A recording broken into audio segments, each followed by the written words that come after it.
A'udzu billahi minasy syaithanir rajim. Bismillahirrahmanirrahim. Alhamdulillahirabbil alamin. Wa bihi nasta'inu ala umurid dunya waddin. Wassalatu wassalamu ala asyrafil anbiya wal mursalin sayyidil insi wal jinni ajma'in. Habibina wa syafi'ina wa qurrati a'yunina wa maulana Muhammadin wa ala alihi wa ashabihi wa azwajihi wa ahli baitihi wa dzurriyyatihi wa ansarihi wa atba'ihi ajma'in, amma ba'd. Allahumma rabbi shrah li sadri wa yassir li amri wahlul 'uqdatam min lisani yafqahu qawli. Rabbi zidni ilma warzuqni fahma. Subhanaka la ilma lana illa ma 'allamtana innaka antal alimul hakim. Alhamdulillah, puji syukur kita sama-sama panjatkan kehadirat Allah Ta'ala yang dengan karunia nikmatnya kita hadir kembali di majelis taklim ini di Masjid Nurul Falah melaksanakan kewajiban kita thalabul ilmi, salawat dan salam. Semoga Allah limpah curahkan kepada junjungan kita Nabi besar Muhammad sallallahu alaihi wasallam. Hari ini Sabtu 3 Mei 5 Dzulqa'dah. Sudah tanggal 5 dari bulan Dzulqa'dah dan sudah mulai ada pemberangkatan jemaah haji ya ke Mekah dari kabupaten, juga sudah dari kota Bogor. Nanti 14 Mei mulai pemberangkatan. Pertemuan ke 98 Idul Adhanya 34 hari lagi, Pak, ya. Kemungkinan hari ya Kamis atau Jumat, nanti kita tunggu 1 Zulhijjahnya jatuhnya kapan, Selasa atau Rabu gitu. Ramadannya 291 hari lagi. Idul Fitrinya 321 hari lagi. Kita bahas tentang hadas. Ya, hadas. Dulu pernah bahas tentang najis, sekarang kita bahas tentang hadas. Ya, pengertian dari hadas, dalil-dalilnya, hukum dan ketentuan umum hadas, pantangan orang yang sedang hadas kecil apa saja, pantangan orang yang hadas besar apa saja. Referensi yang dipakai beberapa kitab fikih, Syarah Muhadzab, Bulughul Maram, Mizan Kubro, dan beberapa kitab fikih lain itu. Yang pertama, pengertian hadas. Hadas adalah kondisi seorang mukallaf. Ini kalau dalam fikih, Pak, kalau sudah disebut mukallaf itu sudah paham. Berarti mukallaf itu adalah kriterianya 3, muslim, akil, balik. Ya, kalau disebut mukallaf tuh udah nggak usah aneh lagi. Apa mukallaf? Ya, kalau dalam istilah fikih itu mukallaf muslim, akil, balik. Ini semua yang hadir di sini mukallaf semua. Tapi mungkin pasien Marzuki Mahdi yang bagian belakang, itu nggak mukallaf itu. Ya, ada yang hilang dari dia, mungkin akilnya hilang. Ya. Terus anak-anak kecil nih yang suka ikut sholat di kita, ya. Mungkin dia muslim, akil, tapi tidak balik, gitu ya. Jadi mukallaf itu sudah orang yang terbebani hukum, tiga kriteria ini. Nah, hadas itu kondisi mukallaf tidak dalam keadaan suci, sehingga mengakibatkan orang tersebut tidak boleh melakukan beberapa ibadah yang ditentukan. Jadi ini perboden dia melakukan beberapa jenis ibadah ketika sedang dalam keadaan tidak suci tersebut. Hadas terbagi 2, hadas kecil dan hadas besar yang disebut dengan jinabah. Hadas kecil dapat dihilangkan atau diangkat dengan wudu, makanya niatnya liraf'il hadasil asghar. Ya, asghar pakai shad ya, bukan pakai shin. Ada sementara orang yang baca liraf'il hadatsil asghar. Beda tuh, Pak, ya. Cuma seperti baca siroto masih ada, sementara orang yang baca shiroto. Shin itu ya salah itu Pak, yang betul sod. Li raf'il hadatsil asghar, menghilangkan hadas kecil. Dengan cara apa? Wudu. Sementara hadas besar dihilangkan, diangkat dengan mandi jinabah, mandi wajib. Kita niatnya li raf'il hadatsil akbar ya. Dulu masalah mandi udah kita bahas. Nah, sementara tayamum ya tidak dapat mengangkat hadas kalau tayamum. Tetapi sebagai alat darurat dibolehkannya sholat ketika air tidak ada atau air ada tapi nggak bisa digunakan. Maka niatnya ketika tayamum bukan lirafil hadas, tapi listibahatis sholat, untuk dibolehkan sholat. Tetap hadasnya masih ada Pak. Ya, Bapak ketika mau wudhu ya, terus mau sholat, air nggak ada. Sementara tadi dalam kondisi habis pipis misalnya. Nah, maka di situ Bapak sholat aja tapi pakai tayamum, cuman hadasnya masih ada. Hanya dengan tayamum tiket darurat boleh masuk sholat. Hadasnya tetap ada dan harus diangkat nanti ketika ada air. Begitupun mandi junub. Ketika orang yang dalam kondisi jinabah hadas besar, terus pas mau mandi nggak ada air, ya udah tayamum aja, nggak usah guling-gulingan nggak usah guling-gulingan, tayamum aja Pak, dibolehkan sholat ya. Tapi nanti begitu sudah ada air, dia mandi junub gitu. Tidak usah diulang sholat yang tadi. Apa bedanya hadas dengan najis? Ya, bagaimana kita membedakan ini antara istilah hadas dengan najis? Persamaannya dulu, najis dan hadas sama-sama penghalang sahnya sholat. Ya, jadi kalau hadas dan najis sama-sama sebagai penghalang. Bedanya, najis berupa zat atau benda, sedangkan hadas itu status diri, keadaan. Jadi kalau najis ada ainnya Pak, ada rupa bentuknya. Kotoran kucing ya, kotoran ayam, tai cicak, itu ada bentuk rupanya. Air kencing gitu kan, darah, nanah, ada bentuk rupanya. Kalau hadas nggak ada. Kita nggak tahu siapa yang sudah berhadas atau tidak di antara kita nggak tahu Pak. Ya. Ketahuannya kalau pas kita ngelihat, kita ngedenger beres sholat, dia ngangkat sedikit badannya, nah, hadas berarti dia. Tapi kan nggak ada mukanya Pak. Orang berhadas mukanya langsung hitam, nggak ada begitu. Jadi hadas tuh nggak ada rupa, nggak ada bentuk zat ainnya.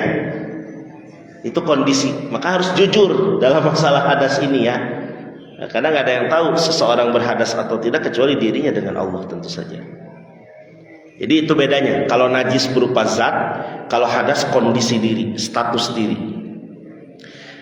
Dari segi niat ini menjadi syarat menghilangkan hadas. Tadi kita kalau mau mandi junub, mau wudhu nggak boleh dan tidak dianggap sah kalau nggak pakai niat.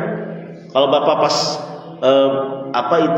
jebar-jebur, tapi nggak niat, ya berarti nggak disebut mengangkat hadas. Ya, masih tetap ada hadasnya. Sekalipun mandinya seluruh tubuh teralirkan air, terus bersih pakai sabun, sampo, keramas, tapi nggak niat, tetap dianggap hadas Bapak Ibu. Jadi niat penting untuk hadas. Ya. Tapi kalau Bapak masuk kolam renang lagi hadas nih, di rumah ada kolam renang, nyebur di kolam renang sambil niat nawaitul ghusla li raf'il hadatsil akbar, nyebur di kolam renang sah Pak. Gitu ya. Ya itu unik, makanya pakai niat Pak, tergantung niatnya. Tapi kalau menghilangkan najis nggak usah niat. Ada tai cicak di masjid, pungut, pakai tisu ambil buang gitu, nggak usah pakai nawaitu lirafin najasah, nggak ada Pak. Ada tai cicak di masjid, pungut buang. Ada kotoran kucing di rumah, cucu kencing ngompol di lantai rumah, ya pel, nggak usah pakai nawaitu lirafil najasah, nggak usah. Yang penting dibersihkan sampai sebersih-bersihnya, nggak ada bekas najisnya. Itu bedanya dari segi niat. Kemudian dari segi alat bersuci, dalam menghilangkan hadas, air menjadi syarat. Sedangkan kalau menghilangkan najis tidak harus dengan air. Misalnya istinja boleh dengan batu. Tadi ngangkat tai cicak dengan tisu, asalkan air najisnya udah hilang nggak apa-apa. Ya, kita pipis, bapak-bapak, ibu-ibu pipis, ya buang air kecil. Ketika tidak ada air, terutama di rest area, itu kan repot tuh, kadang air suka sedikit atau mungkin kondisinya nyiprat, kotor. Kita pakai tisu nggak apa-apa, karena dibolehkan. Dulu kita udah bahas ya, istinja pakai tisu boleh. Istinja itu nggak mesti dengan air, boleh pakai batu. Kalau dulu pakai istilahnya batu, tapi dengan semua benda yang dapat mengangkat najis. Yang penting tidak mubazir, ya. Jadi boleh pakai tisu, jangan pakai roti istinjanya, ya. Atau pakai benda yang berbahaya, pakai pisau atau pakai pecahan kaca misalnya. Jadi istinja itu nggak mesti dengan air. Kalau bersuci itu hadas harus pakai air, ya. Mandi junub harus pakai air, wudu harus pakai air, kecuali darurat tadi tayamum, itu hanya darurat saja. Tapi kalau najis boleh pakai air, boleh pakai tisu, boleh pakai lap, apapun yang penting menghilangkan najisnya. Dari segi area yang disucikan, menghilangkan najis harus membersihkan mahalnya, tempat najisnya sampai hilang zat najisnya itu. Jadi kalau tadi kayak kotoran, sampai kalau orang tua dulu tuh apik, siram 3 kali, diepel lagi, dilap lagi gitu. Sedangkan untuk hadas cukup basuh seluruh anggota badan jika hadas besar, dan cukup membasuh anggota wudhu jika hadas kecil, disertai niat. Ini bedanya Pak ya. Jadi seorang yang berhadas itu belum tentu bernajis, ya. Seorang yang bernajis belum tentu berhadas, jadi beda. Hadas ya hadas, najis ya najis. Ya, jadi hadas itu kondisi diri kita. Kalau najis adalah benda yang menghalangi kita sholat. Dalil kita menghilangkan hadas kita, untuk menghilangkan hadas apa saja dalilnya? Saya ambil misalnya di sini dari surat Al-Maidah ayat 6. Ini populer, ayat yang dijadikan dalil kita berwudu, mengangkat najis dan sebagainya, hadas. Ini Al-Maidah ayat 6. Allah berfirman, a'udzubillahi minasyaitonirrajim, ya ayyuhalladzina amanu idza qumtum ilas shalah faghsilu wujuhakum wa aydiyakum ilal marafiq wamsahu bi ru'usikum wa arjulakum ilal ka'bain. Nah, ini dalil tentang wudu. Hai orang beriman, kalau kamu berdiri hendak melaksanakan sholat, maka basuhlah wajahmu, tanganmu sampai ke siku, usaplah kepalamu, dan basuh kedua kakimu sampai kedua mata kaki. Yaitu dalil wudu Pak. Anggota tubuh yang wajib diwudukan 4, ya. Tapi dengan tambahan dari madhab Syafi'i, ada tambahan niat dan tartib.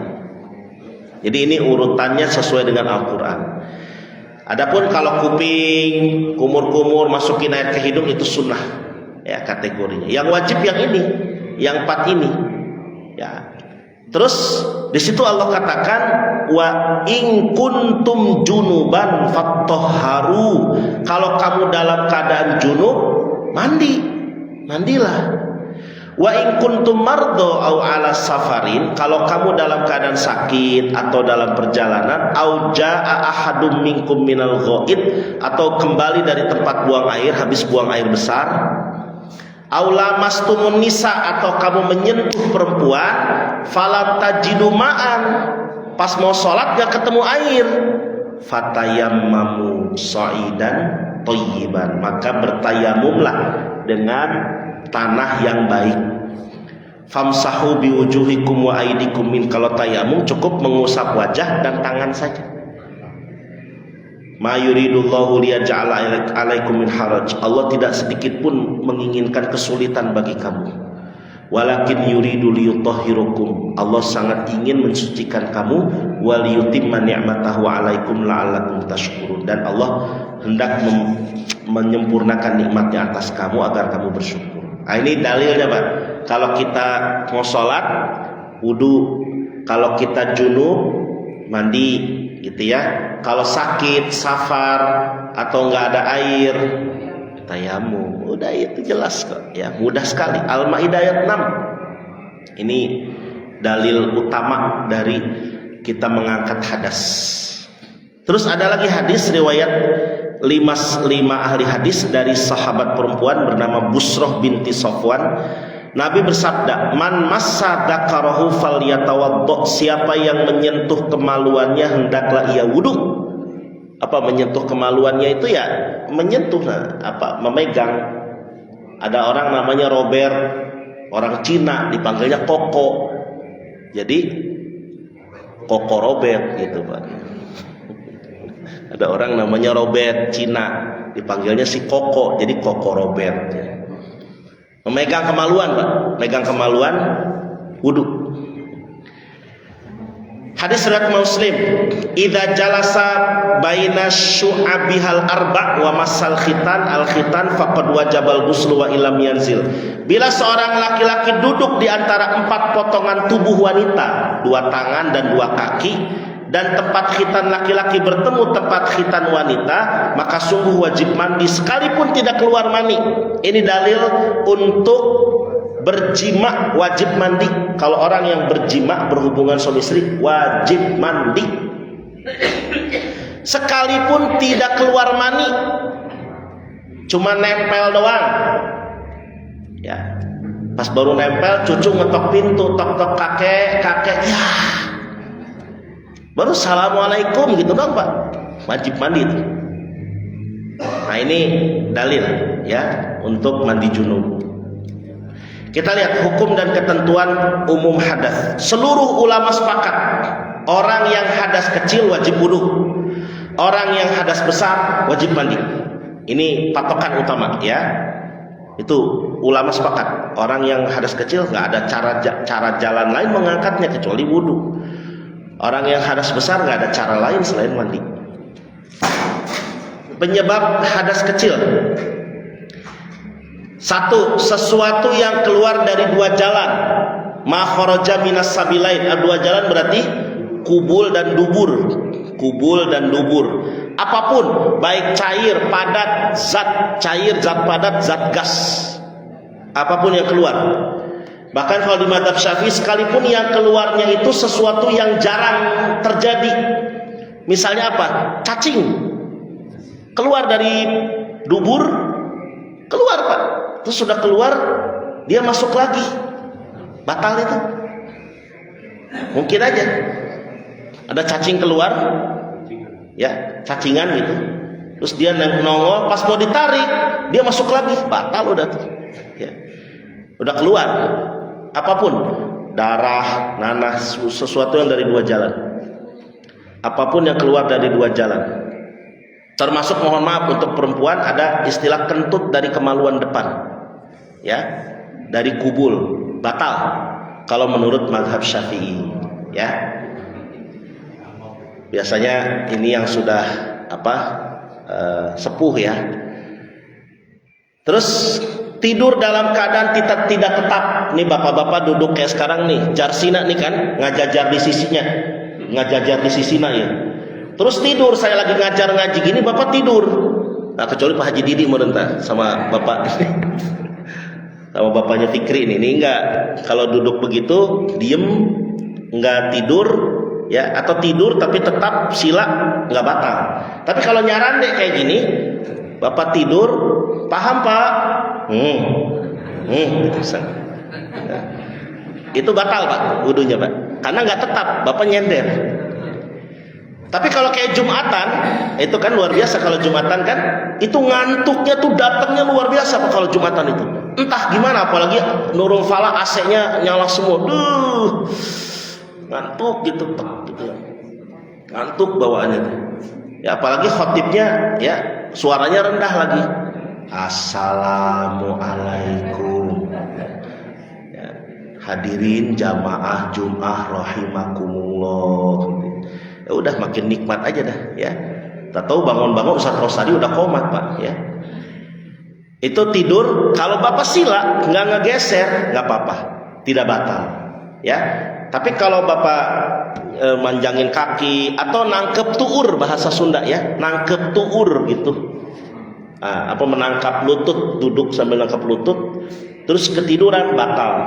Sekalipun tidak keluar kentut, karena tidak tetap tidurnya. Tapi memang ya ya itulah. Dan memang begitu kalau Jumatan godaannya besar, Pak. Tapi alhamdulillah, Pak, saya kalau Jumatan gak pernah ngantuk, Pak, karena saya khotibnya, Pak. Tidur dalam keadaan tidak tetap ini, ya. Ibu-ibu bisa lihat kalau lagi Jumatan, ibu lewat deh di Jalan Bali terus ini di belakang. Kelihatan bapak-bapak tuh banyak yang tanpa kepala, ya. Karena tumpul semuanya. Ya. Hilang akal karena mabuk atau sakit, hadas kecil itu. Hilang akal. Ya, baik karena mabuk, minum minuman keras, ya dia habis wudhu minum topi miring langsung mabuk, ya. Atau dia sakit, ya sakitnya sakit yang muncul tiba-tiba gitu, Pak, ya, sesekali muncul, obatnya habis, gilanya datang, batal. Nanti ketika dia udah sadar wudhu lagi. Sentuhan laki-laki pada wanita bukan mahram tanpa penghalang, ini tentu di madzhab Syafi'i, ya. Kalau di madzhab Hanafi kan tidak. Kalau di madzhab Syafi'i katoel saeutik, suami istri katoel, Pak, batal. Suami istri itu kan bukan mahram, makanya boleh nikah. Kesentuh suami istri kulit sama kulit, batal. Ya. Suaminya mau berangkat Jumatan, istrinya bilang, "Pak, mau kemana? Jumatan. Bawa duit gak?" Bawa. Berapa? 5.000. Kecil banget sih. Nih 50. Kembalian 45. Nah, pas dia ngasih duit ke istrinya, Pak, ke suaminya, kesentuh. Istrinya yakin kesentuh. Ih, Pak, kepegang barusan, batal. Itu ya, itu harus wudhu lagi, Pak. Harus wudhu lagi. Tanpa penghalang, kecuali kalau dengan penghalang. Kena bajunya nggak apa-apa, ya. Kena kerudung nggak apa-apa. Itu. Tapi ini kalau di madhab Hanafi tidak batal, kecuali kalau sampai mohon maaf ada syahwat dan ereksi, baru Pak batal. Ya, misalnya pas pengen berangkat sholat Jumat, ya dicium dulu, Pak, cium tuh kening mamah, pas dicium teh, langsung ereksi, Pak, batal tak? Kalau di madhab Syafi'i baru katoel doang, batal. Baru kecolek gitu doang, batal. Menyentuh kemaluan manusia dengan telapak tangan bagian dalam. Kemaluan manusia, sekalipun anak kecil. Bapak habis wudhu, ibu habis wudhu, ya, mandiin cucu, misalnya ngibakin cucu atau nyebokin cucu, batal. Sekalipun anak kecil, ya, menyentuh kemaluannya. Sama tadi ketika kita sendiri menyentuh kemaluan dengan telapak tangan bagian dalam ini, batal. Jadi kalau dengan ini, Pak, menurut madzhab Syafi'i tidak batal. Bapak gatal, jangan pakai ini gitu, Pak. Nggak batal itu. Tapi nggak enak, Pak, kurang dapat itu, ya. Atau pakai penghalang apa? Sarung, ya. Tapi lecet, Pak, nanti kesian, ya. Jadi pakai ini, batal. Kalau pakai ini tidak. Terus menyentuh kawasan sekitar anal, dubur, menurut pendapat terbaru dari Imam Syafi'i. Bukan ininya, bukan bujurnya, bukan bagian pinggul pantatnya ini, bukan, tapi bagian lubangnya. Nah, itu kalau kita menyentuh lubang kemaluan, batal. Ya. Ini penyebab hadas kecil. Ingat baik-baik, ya. Ketika kita terjadi 6 perkara ini pada diri kita, otomatis batal. Mungkin yang paling sering terjadi pada kita nomor 1, kencing, kentut, ya, itu paling sering. Buang air besar, itu otomatis. Nomor 1 paling sering lah. Ya, nomor 2 kadang-kadang tadi ketika dalam kondisi tertentu, ya, kalau nomor 3 mungkin jarang lah. Nomor 4 bisa jadi, ya. Nah, jadi ini bagian-bagian yang perlu kita pahami. Kemudian hadas besar. Penyebab hadas besar ini ada untuk laki-laki dan perempuan. Ini sama, baik laki maupun perempuan, yaitu bertemunya 2 alat khitan, kemaluan. Tadi hadisnya sudah ada. Sekalipun tidak keluar mani, tapi ketemu 2 alat khitan tanpa penghalang, langsung, Pak, ya, terjadi batal wudhu dan harus mandi junub, ya. keluar air mani, baik laki-laki maupun perempuan kan bisa keluar air mani, ya, orgasme, ya, keluar air mani itu penyebab hadas besar.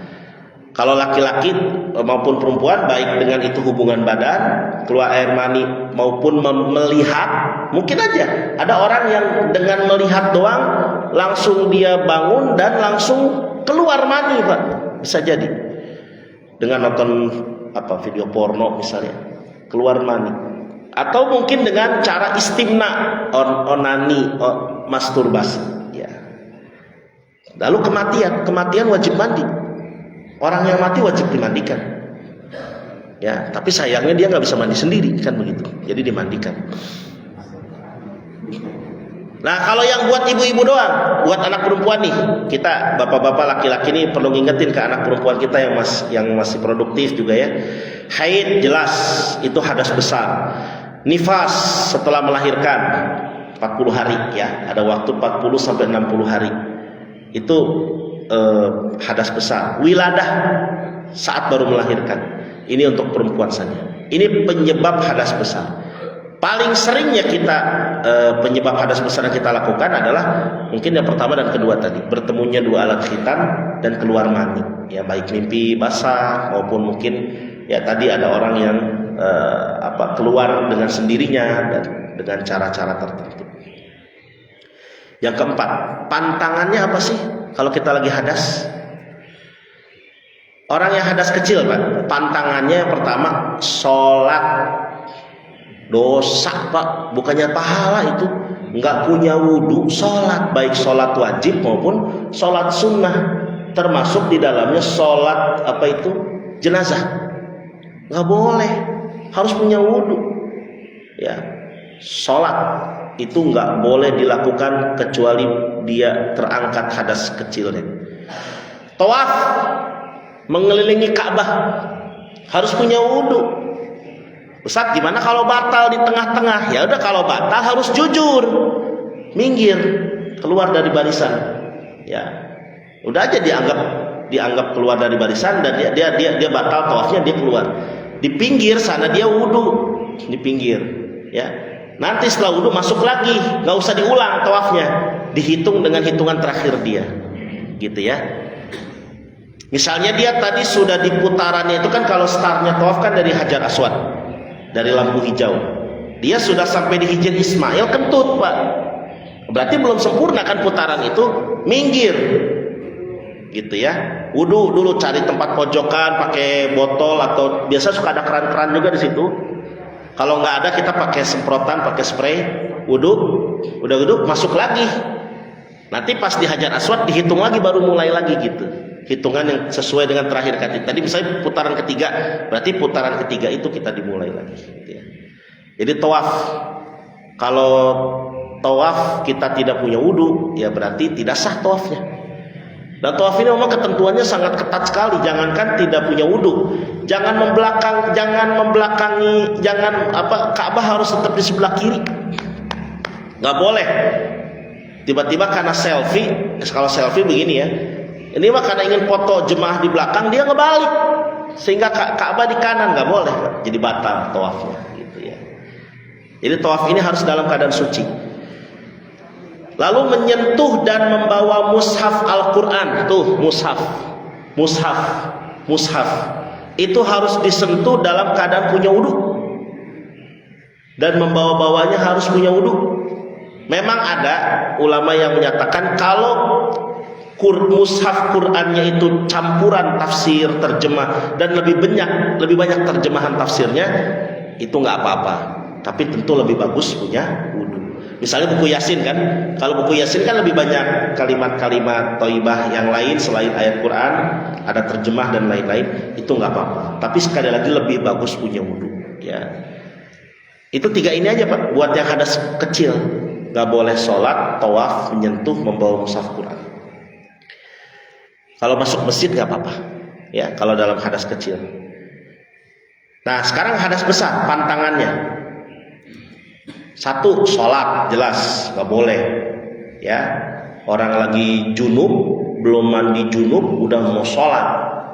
Kalau lupa gimana Ustaz? Nggak apa-apa, tapi ulang nanti sholatnya.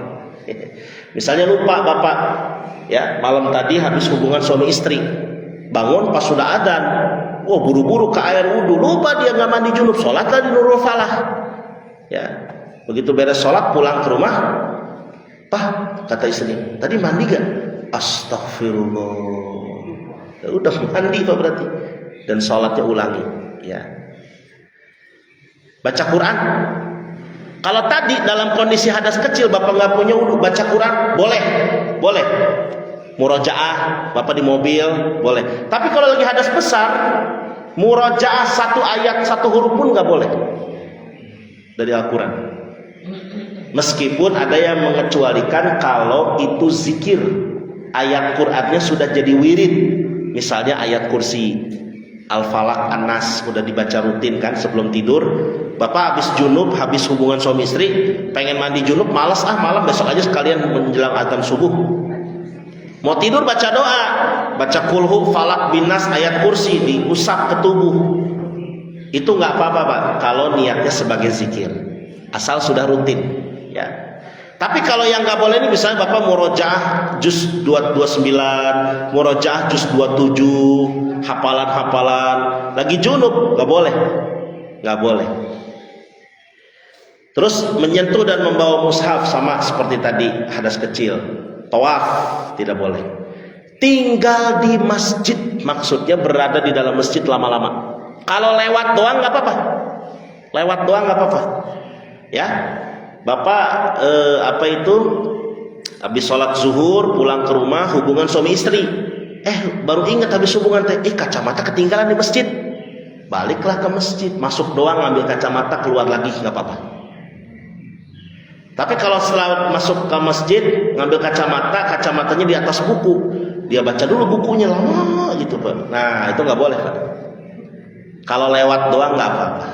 Ya. Tambahan, pantangan khusus bagi perempuan haid dan nifas. Kalau buat perempuan yang haid dan nifas, selain sholat nggak boleh, puasa jelas nggak boleh ya ibu-ibu nih. Anak perempuan kita kasih tahu, jangan solehah teuing. Lagi haid puasa. Bukannya pahala yang ada, tapi dosa. Baca Quran tadi murojaah, kecuali dalam dunia pendidikan ada yang membolehkan. Misalnya dia sekolah di sekolah tahfiz, pesantren tahfiz, itu ujian harus tanggal itu, ngambil nilai, nggak ada waktu lagi. Tapi dia lagi haid, dan kalau nunda haidnya selesai, nanti keburu selesai gitu ya, dan harus segera liburan. Nah, maka nggak masalah. Di situ diperbolehkan dengan niat taklim, belajar. Ya. Tapi kalau dalam kondisi normal tidak. Menyentuh dan membawa mushaf sama itu juga. Masuk masjid jangankan tinggal lama lewat, masuk aja nggak boleh. Ini ibu-ibu ya lagi tawaf, lagi haid dan nifas. Lalu tawaf sama nggak boleh. Nanti jadi perempuan yang sedang haid, kalau mau dia tawaf wada, cukup melambaikan tangan saja dari depan Masjidil Haram, gitu ya, kepada arah Ka'bah. Ya udah, itu diperbolehkan. Kalau memang masih bisa, dia nunggu sebelum itu dia keburu hilang haidnya, masih bisa. Tapi pendapat yang paling aman, dia sebelum pulang masih haid, cukup melambaikan tangan saja dari depan Masjidil Haram, gitu ya. Nah, yang nggak boleh juga jima lagi haid nifas, tabrak terus. lagi jima, istrinya dihantam terus. Nggak boleh Pak, itu dosa besar. Bahkan di madhab Hanbali ada kifaratnya, berupa berapa dinar begitu. Ya, kalau nggak salah udah kita bahas dulu masalah haid. Ada beberapa dinar yang harus dibayarkan sebagai kifarat dosa. Dosa apa itu? Ya, baik awal haid, tengah haid maupun akhir haid. Nunggu sampai suci benernya. Nifas juga begitu lagi. Makanya nifas bukan cuma 7 hari, 40 hari. Belilah Bapak Indomie 1 dus. Itu. Nanti tiap hari dihitung satu. Begitu udah tinggal satu lagi, alhamdulillah beres. Enggak taunya 60 hari Pak. Nambah lagi setengah dus lagi Pak ya. Itu hubungan intim nggak boleh tuh. Ya, jangan sampai terjadi sesuatu yang menggoda kita sehingga ngebablas dosa. Termasuk suami istri bercumbu rayu di antara pusar dan lutut ketika sedang haid dan nifas. Kalau sekedar cium, peluk, ya bagian atas ini nggak apa-apa. Tapi kalau sudah dari pusar ke bawah, takutnya terangsang kebablasan dan terjadi hubungan. Jadi kalau dari tengah ke atas ini nggak apa-apa. Ini pantangan ya bagi perempuan yang haid dan nifas. Kesimpulan. Hadas adalah kondisi seorang mukallaf terhalang untuk melakukan ibadah secara sah sebelum mengangkatnya. Hadas besar diangkat dengan mandi wajib dan hadas kecil diangkat dengan wudhu. Dasar hukumnya terdapat di surah Al-Maidah ayat 6 dan beberapa hadis sahih. Penyebab hadas kecil yaitu semua perkara yang menyebabkan batal wudhu. Penyebab hadas besar, semua perkara yang menyebabkan mandi junub, mandi besar. Pantangan hadas kecil yaitu sholat, tawaf, menyentuh, membawa mushaf. Pantangan hadas besar yaitu sholat, tawaf, menyentuh, membawa mushaf, tinggal di masjid. Tambahan untuk wanita haid yaitu puasa dan jima. Saran, pastikan setiap mukallaf kita ini muslim akil balik memahami dengan baik tata aturan syar'i urusan bab thaharah seperti hadas. Ya, jadi memang penting nih kita belajar ilmu-ilmu bab thaharah kayak begini karena keseharian, Pak. Ya. Dan pelajaran tentang hadas dan najis harus selalu diulang-ulang, jangan bosen. Perasaan dari dulu ngaji tuh thaharah deui. Ya kenapa? Kadang suka banyak yang lupa. Punten Pak, teman-teman di KUA itu, baik KUA Bogor Barat maupun KUA yang di kabupaten itu, ketika ya mereka banyak yang cerita, itu calon pengantin kan sebelum menikah ada pertemuan dulu mereka, ada pembinaan ya ada orientasi dulu ya, penataran calon pengantin. Nah itu mereka begitu dijelaskan, banyak dari mereka yang menyatakan tidak paham tata cara mandi junub. Bahkan kalau dipersentasekan itu di atas 50%, di angka 70-80% yang tidak ngerti tata cara mandi junub. Berarti semenjak dia balik sampai nikah itu nggak ngerti. Ya mungkin karena nggak ngaji. Makanya pengajian thaharah itu penting, ya agar sah. Jangan merasa bosan ya. Sebarluaskan ilmu tentang thaharah ini kepada anggota keluarga. Nah kita setelah ngaji kayak begini, nanti di anggota keluarga kita sampaikan sebagai bentuk tarbiyah kepala keluarga, apalagi ayah, untuk istrinya, untuk anak perempuannya, untuk adik perempuannya, untuk ibunya. Karena tidak banyak masyarakat yang memahami perkara ini dengan baik, menganggapnya sepele aja. Ngaji tuh toharoh lagi, kayak nggak ada bab lain lagi aja. Dia belum hatam bab toharoh, Pak. Jagalah kehormatan Quran dan mushafnya dengan membaca, menyentuhnya dalam keadaan toharoh. Ingat, jangan sepelekan. Kalaulah jatuh memang betul. Kalau Qurannya jatuh, mushafnya jatuh, kita selamatkan meskipun nggak punya wudu nggak apa-apa. Niatnya menyelamatkan. Tapi ketika kita dalam kondisi biasa, Qurannya ada di tempat, pastikan kita pegang dalam kondisi punya wudu dan jangan dalam kondisi jinabah. Begitupun masjid sebagai tempat suci dan mulia, pastikan kita berada di masjid punya wudu, tidak dalam kondisi junub. Maka sebagai seorang muslim yang baik, dawamul wudu atau tetap dalam keadaan suci dan menjaga tetap punya wudu akan sangat baik, membawa pengaruh positif dalam kehidupan sehari-hari. Kalau bisa dawamul wudu, Pak. Ustaz, berarti kita nggak boleh buang angin dong? Bukan. Buang air kecil, buang angin, buang air besar mah silahkan saja. Tapi setiap beres buang air besar, buang air kecil, buang angin, wudu lagi. Terus kayak gitu. Jaga. Karena kita nggak tahu Pak ya, akhir hayat kita dalam kondisi gimana. Tapi ketika kita punya wudu, Israel datang, kita dicabut nyawa kita dalam keadaan suci. Gitu. Itu yang kita harapkan. Maka dawamul wudu, berupaya. Batal bukan berarti nggak boleh batal mah batal aja. Kentut mah kentut aja, nggak usah ditahan-tahan. Kata Ustaz Auladi kan dawamul wudu ditahan sama dia, Pak. Jadi ditahan keluar dari mulut, boh. Kan kesian kayak gitu. Udah kentut mah kentut aja, buang angin buangin aja.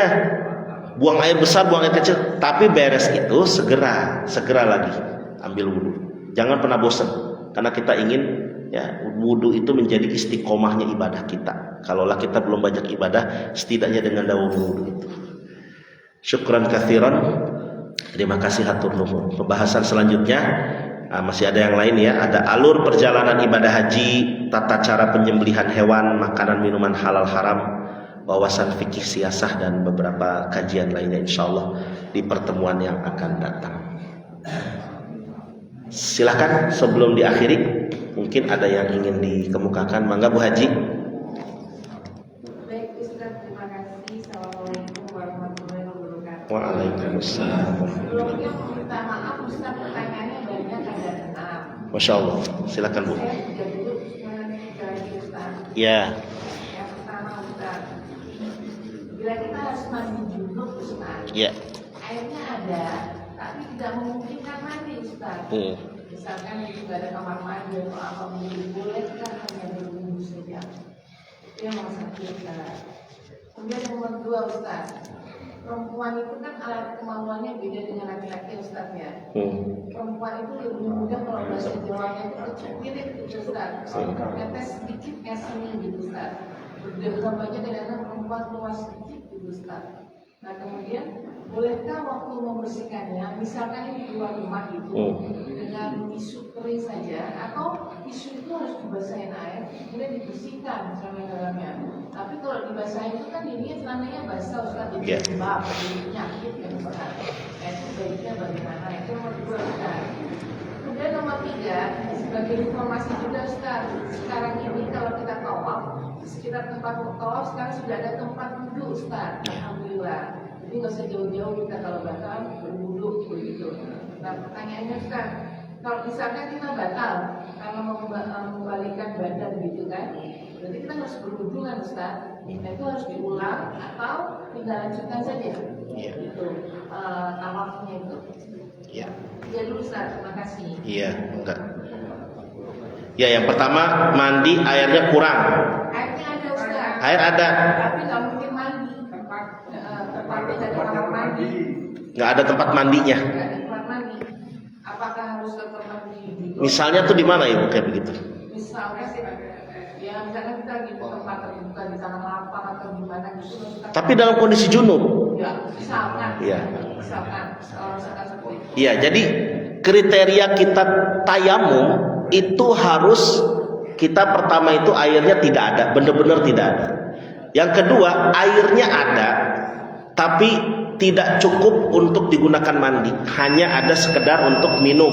Misalnya di laut, ya di atas perahu bahtera, atau mungkin dalam perjalanan kita nggak ada lagi selain air buat minum. Takutnya kalau air minumnya dipakai mandi atau dipakai wudhu, nanti kita nggak bisa minum, itu bahaya.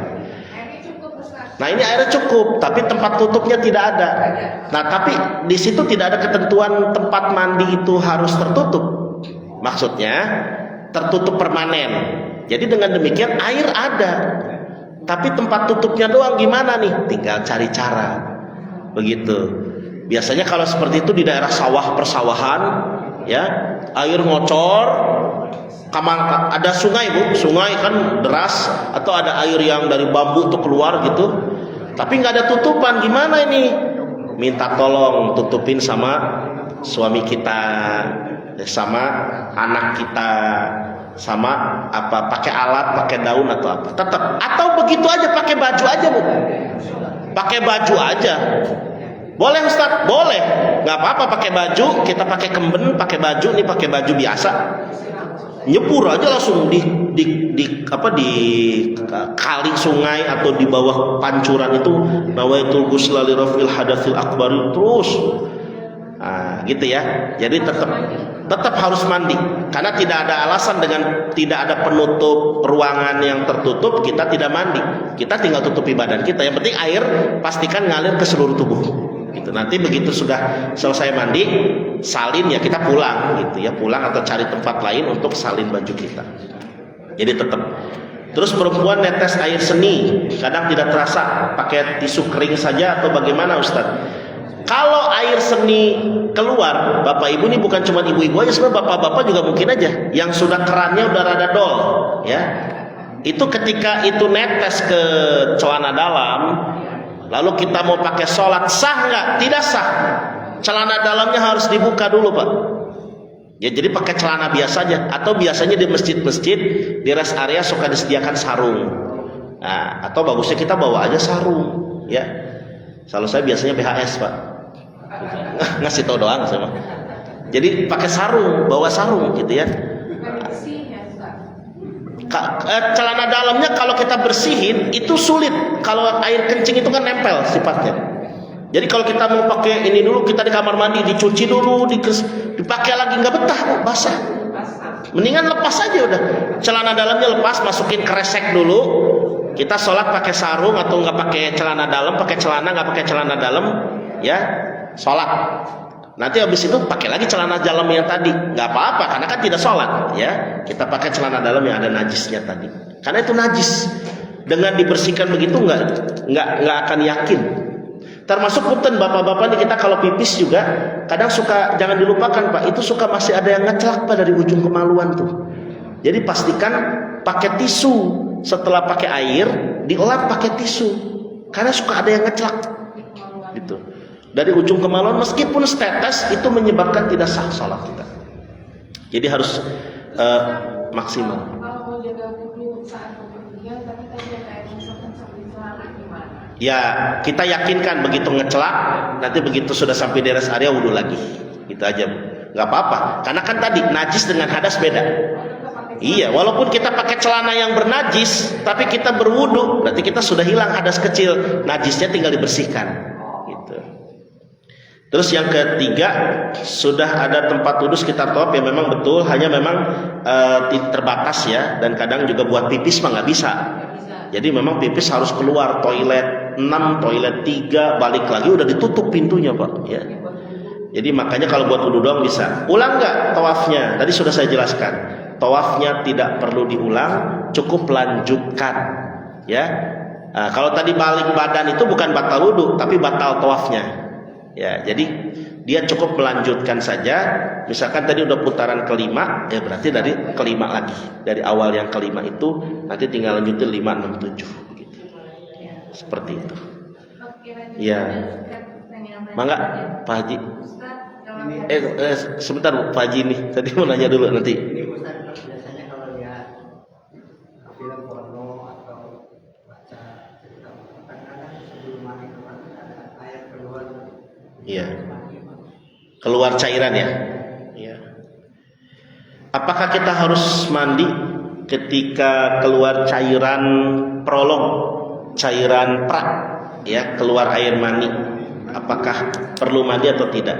Bapak Ibu, kalau air mani ya itu keluar dengan ada rasa sensasi nikmat, kemudian bentuknya rada kental, ada aroma khusus. Kalau air yang keluar sebelum itu rangsangan, kemudian nonton video porno atau terangsang, belum hubungan tapi kayak terangsang, ada cairan titik-titik kecil di celana dalamnya misalnya, maka itu namanya madhi. Madhi ini statusnya seperti air kencing, berarti najis, wudunya batal, dan tentu saja dia tidak perlu mandi. Tidak perlu mandi, cukup bersihkan kemaluannya, nanti mau sholat wudu lagi, gitu. Tidak perlu mandi. Begitu Pak ya. Ada lagi? Kalau tidak ada, maka Pak Munawar dulu. Assalamualaikum warahmatullahi wabarakatuh. Salam. Pak Ustaz, kalau untuk orang tua yang gampang sekali kencing atau kentut, itu gimana sholatnya Pak Ustaz? Iya. Kemudian yang kedua, kalau kita mau mandi besar, tapi nggak punya ukuran bak mandi yang ukuran 20. Ya 20 itu, caranya gimana Pak Ustaz? Misalnya adanya ember besar, itu kan kadang-kadang kalau kita mandi ada kesempatan balik ke ember itu Pak Ustaz. Iya. Bagus. Ortu, orang tua udah beser mulu, tadi kerannya udah dol ya. Setiap kali dia ini nggak kerasa kentut, nggak kerasa. Kalau memang itu sudah sifatnya tidak terasa, Pak, maka itu masuk kategori salisul baul, beser dalam fikih dalam kitab Fathul Muin. Maka bagi dia sebelum sholat bersihkan dulu kemaluannya. Kalau tadi pakai popok, keluarkan popoknya, ganti dulu, bersihkan, pakai popok baru, dia bersihkan. Setelah itu dia bersihkan pakai popok baru, lalu dia wudu. Beres wudu, dia sholat. Begitu di tengah sholat, kentut nggak kerasa, kencing nggak kerasa, terusin sholatnya. Karena dia masuk kategori darurat salisul baul atau beser. Begitu Pak ya. Jangan ragu, jangan begitu lagi sholat, ya kayak keluar, batal wudu lagi, ke air lagi, begitu lagi, nanti begitu sholat keluar lagi, bolak-balik kagak sholat itu akhirnya. Udah salisul baul Pak, itu darurat, jadi tidak ada masalah ya. Yang penting pastikan pakai popok supaya, atau pakai pembalut, atau pakai apa, alas, supaya kotorannya tadi, najisnya tidak kena ke baju kita, ke celana kita. Terus kamar mandinya tidak ada air yang seperti 2 kulah bak besar itu. Bagaimana kita mandi junubnya kalau hanya ada ember ya? Kalau idealnya sih memang Pak, kalau bisa sih, kalau nggak punya bak kamar mandi gede, kalau bisa punya shower. Karena shower itu langsung dari keran, ya dari pump. Itu lebih aman. Tapi shower juga nggak punya Ustadz, ya bikin aja selang, naikin ke atas, atasnya pakein saringan teh, gitu. Kan jadi shower tuh ya. Nggak bisa juga Ustadz, cuma ada ember kecil, mandi pakai ember kecil, nggak apa-apa. Tapi pastikan tidak nyiprat, jadi pakai jarak. Agak jarak, kita mandi di sini ngambil siuk airnya, pas guyurnya agak kasih jarak, pelan-pelan aja, nggak usah jebur ya, habis air. Udah masa ember, atau misalnya pumpnya mati Pak, biasa kan di Menteng Asri suka mati nih, ya pump kadang-kala suka jam-jam tertentu mati, makanya matinya pas jam krusial lagi gitu ya. Kita mau mandi junub, udah ada air di ember doang, udah ditutupin dari tadi embernya, kita pakai, mandinya pakai jarak gitu, jangan nyiprat aja ke situ, pastikan ya. Ya, tapi dengan kita punya ember bak kurang dari 2 kulah, air ngocor terus, yang penting ngocornya itu keluar terus tergantikan, itu sebenarnya nggak masalah. Namun lebih aman sekali lagi kalau pakai shower, itu lebih aman, karena itu nggak akan tersentuh air itu, karena langsung ya dari pump ngocor ke seluruh tubuh kita. Begitu ya Pak Haji ya. Ya. Tapi kalau yang beser tadi Pak Ustaz, ya, kita bisa sholat besernya di sholat sunat, nanti bisa berlanjut nggak ke sholat wajibnya? Iya. Mundur dulu. Iya. Kalau kita besernya itu di sholat sunat maupun sholat wajib, yang penting dalam rangkaian waktu itu berdekatan, tidak masalah. Apalagi sudah di masjid, kita udah di masjid pakai popok, pas lagi sholat qobliyah subuh, ya kayak keluar, udah biarin terusin. Nanti begitu sebelum sholat subuh ada jeda, terusin aja udah nggak apa-apa, karena darurat dalam kondisi besar. Yang penting jeda antara sholat qobliyah, sholat tahiyat dengan sholat subuh nggak terlalu jauh, artinya cuma jeda iqomat, nggak ada masalah.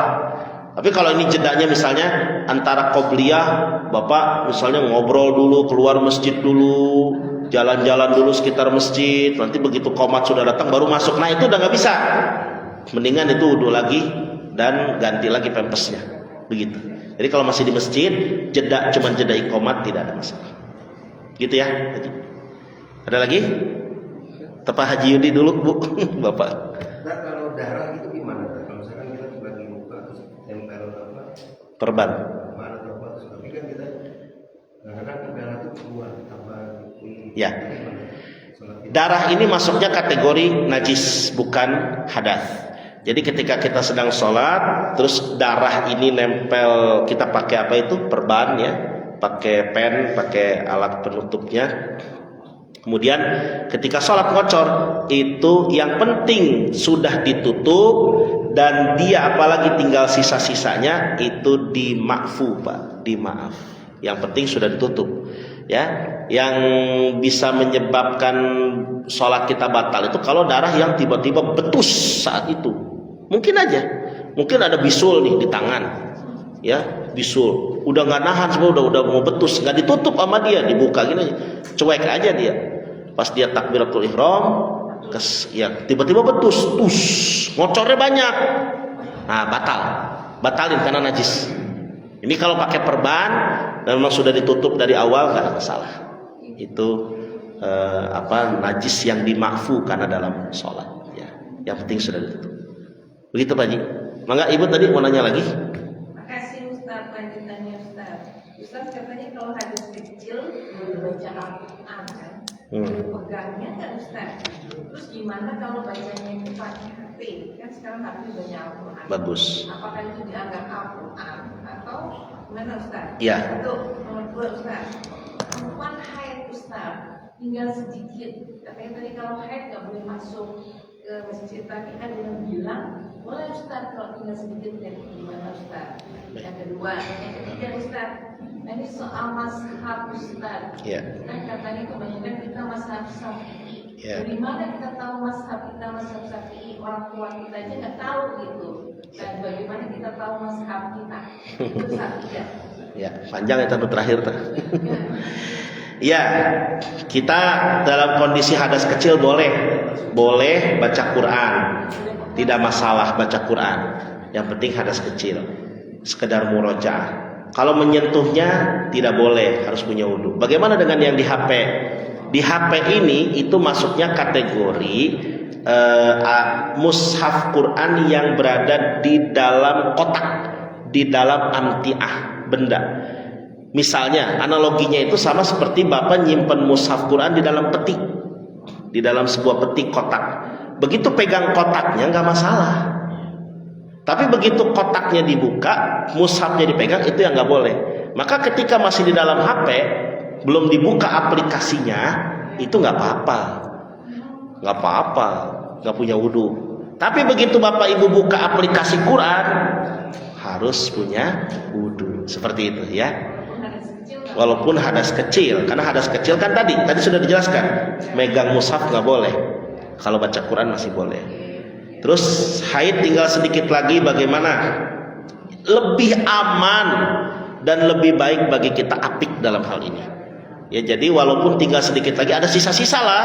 Terus ada pengajian nih, ada pengajian apa di masjid gitu ya, pengen hadir dong. Kalau itu kita masuk ke dalam masjid dengan alasan masih sedikit lagi, walaupun ada yang membolehkan, tapi kita tandanya tidak apik, sebaiknya udah di luar, di area luar, ya. Atau mungkin kalau di TPA nih kayaknya aman, karena nggak dipakai sholat kan, kecuali Jumatan aja. Jadi area yang aman, cari area yang aman, suara pengajian masih kedengeran, tapi kita tidak melanggar aturan syariat. Terus dari mana tahu kita madhab Syafi'i? Ibu bapak hadirin rahimakumullah, kita tahu dari mana kita bermadhab Syafi'i, yaitu mengikuti fikih Imam Syafi'i. Dari mana? Ya dari kitab-kitabnya. Ya, ketika kita kayak tadi nih yang saya bahas barusan, menyentuh perempuan batal, ya. Kemudian tadi ya menyentuh kemaluan dengan telapak tangan bagian dalam batal, itu sudah jelas itu madhab Syafi'i. Dari mana kita tahu? Dari belajar. Kalau kita ngaji kita tahu, oh, dan ustadznya memang harus menjelaskan. Ini Bapak Ibu menurut madhab Syafi'i begini, katawel saeutik batal, tapi kasih perbandingan dong. Kalau menurut Hanafi nggak batal, gitu. Itu bagusnya begitu ustadz, jangan satu arah doang. Supaya nanti ketika dia jemaah boleh memilih kan begitu, mau ngambil yang begitu atau yang begini. Nah itu jadi kita tahu dari mana. Orang tua kita nggak tahu, berarti orang tuanya nggak ngaji gitu. Makanya harus ngaji, kita anaknya ngaji supaya tahu, oh itu yang kesentuh batal itu Syafi'i itu. Oh ini yang wudunya cuman menyentuh kepala sedikit doang, mengusap kepala sedikit Syafi'i. Tapi kalau seluruh kepala dari depan ke belakang Hanafi gitu. Jadi kita tahu, kayak penting. Sekali lagi kita ngaji. Yang kedua, ustadz yang ngajar kalau bisa memberikan perbandingan. Ini menurut Syafi'i, ini menurut Hanafi, supaya kita tahu dan bisa memilih serta bisa toleran. tidak mudah menyalahkan pendapat yang berbeda. Itu barangkali ya. Cukup ya, sami-sami, mudah-mudahan bermanfaat Bapak Ibu. Insyaallah nanti kita sambung di pertemuan-pertemuan yang akan datang.